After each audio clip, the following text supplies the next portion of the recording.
Hello my dear students, कैसे हैं।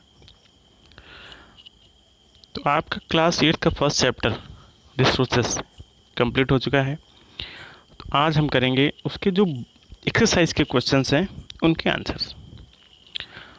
तो let's start now. Answer the following questions. Why are resources distributed unequally over the earth. जो resources है उनको अर्थ पे असमान रूप से क्यों डिस्ट्रीब्यूट किया गया है। ठीक है, क्यों अनइक्वल डिस्ट्रीब्यूट किया गया है, तो उसके रीज़न क्या है।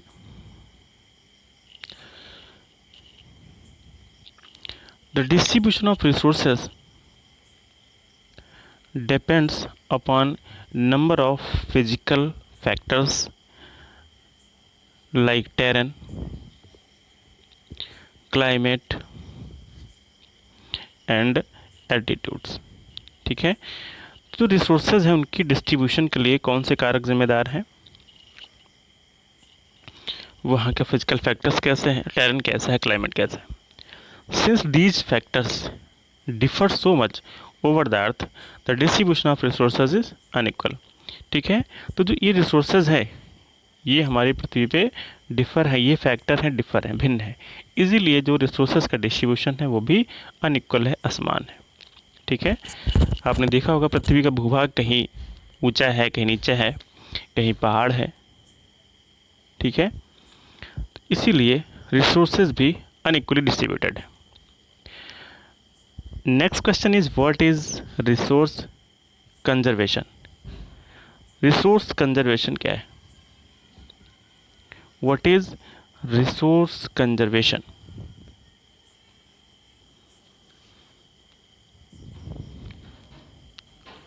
Using resource carefully and giving them time to get renewed.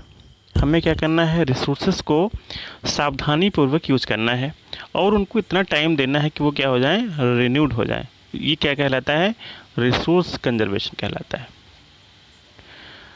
Next question, why are human resources important. Human resources क्यों इंपॉर्टेंट है, क्यों।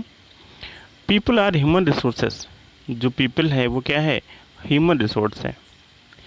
And human resources are important because people can make the best use of nature to create more resources by applying knowledge, skill and technology। तो human क्यों आवश्यक है, क्योंकि human खुद में एक रिसोर्स है और ये क्या कर सकते हैं, अपनी स्किल से, नॉलेज से जो नेचर है उसको और अधिक रिसोर्सेज में कन्वर्ट कर सकते हैं। Nature to create more resources. ठीक है, अपने ज्ञान से, कौशल से और टेक्निक से, इसीलिए ह्यूमन रिसोर्स इंपॉर्टेंट है। Next question is what is sustainable development. सतत विकास क्या होता है। What is sustainable development. सतत विकास क्या होता है, balancing the need to use resources. जो रिसोर्सेज हैं उनको हमें कैसे यूज़ करना है, बैलेंसिंग वे में। ठीक है, एंड आल्सो कंजर्व देम, और उनको संरक्षण भी करना है, कंजर्व भी करना है, बैलेंसिंग तरीके से यूज करना है। For the future is called sustainable development. ठीक है, हमें रिसोर्सेज को ऐसे यूज़ करना है जिससे के लिए वो भविष्य के लिए बचे रहें, फॉर द फ्यूचर। इसी को हम क्या कहते हैं, called sustainable development. In other words, carefully utilizing resources. दूसरे शब्दों में सावधानी पूर्वक रिसोर्स को यूटिलाइज करना, that beside meeting the present requirement it also take care of the need of future generation.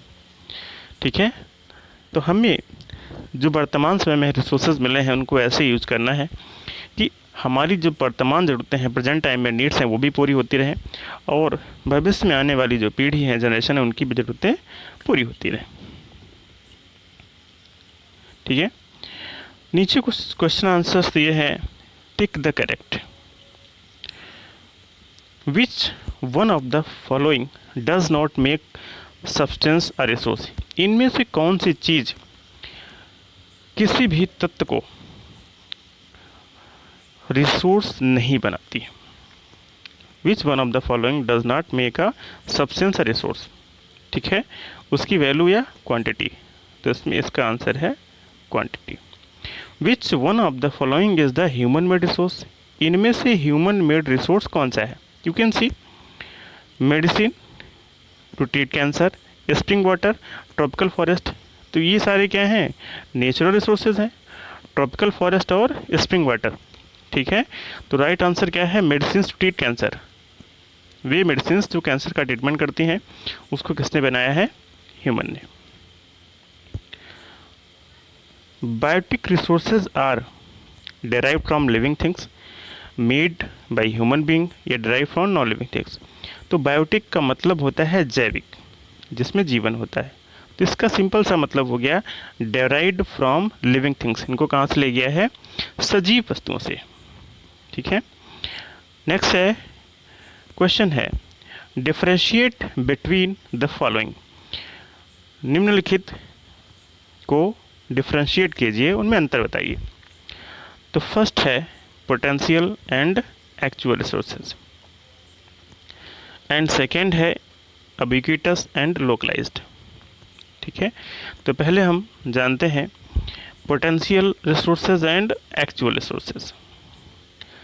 Potential resources क्या होते हैं? जैसा कि हमने आपको पहले भी पढ़ाया है, a resource whose entire quantity is not known. वे संसाधन जिनकी हम इंटायर क्वांटिटी को नहीं जानते हैं। Actual resources are resource whose quantity is known. Actual resources वे रिसोर्स हैं जिनकी क्वांटिटी को हम जानते हैं। Not being use at present but could be use in future the future. इनको अभी वर्तमान समय में यूज नहीं किया जा रहा है, भविष्य में हम इनको क्या कर सकते हैं? यूज़ कर सकते हैं। और एक्चुअल में क्या है? Being use in the present. इनको हम वर्तमान समय में यूज कर रहे हैं। The present level of technology is not advance enough to utilize. वर्तमान समय में जो हमारे पास तकनीक है वो इतनी एडवांस नहीं है कि पोटेंशियल रिसोर्सेज को हम क्या कर सकें? यूटिलाइज कर सकें। एक्चुअल रिसोर्सेज में क्या है? इनको हम वर्तमान समय में यूज़ कर रहे हैं, हमारी टेक्निक इतनी एडवांस है, इनफ है। For example uranium found in Ladakh which could be use in the future. हमने इसको चैप्टर में भी आपको डिस्क्राइब किया था। इसमें क्या एग्जांपल है? The dark soil of the Deccan plateau in Maharashtra. ये जो मिट्टी है डार्क सॉइल, इसका हम अभी यूज़ कर रहे हैं और ये महाराष्ट्र में पाई जाती है। नेक्स्ट है ubiquitous and localised. A resource which is found everywhere. ऐसा रिसोर्स, ऐसा संसाधन जो हर जगह पाया जाता है, उसको हम कहते हैं ubiquitous resources. For example the air we breathe. उदाहरण के तौर पे हवा, जिससे हम सांस लेते हैं। लोकलाइज में क्या है? A resource which is found only in certain place. ठीक है, लोकलाइज रिसोर्स वो रिसोर्स होता है जो एक निश्चित स्थान पे ही पाया जाता है, जैसे कि कॉपर। ठीक है, तो इस प्रकार आपके क्वेश्चन आंसर्स क्लास 8 के जो बुक एक्सरसाइज के हैं वो पूरे होते हैं। ठीक है, जो इंटरनल पार्ट के क्वेश्चन आंसर हैं उनको आपको बाद के वीडियोस में देखने को मिलेगा। ठीक है, आप इन क्वेश्चन आंसर को आप अपनी नोटबुक में नोट कर लें। ठीक है।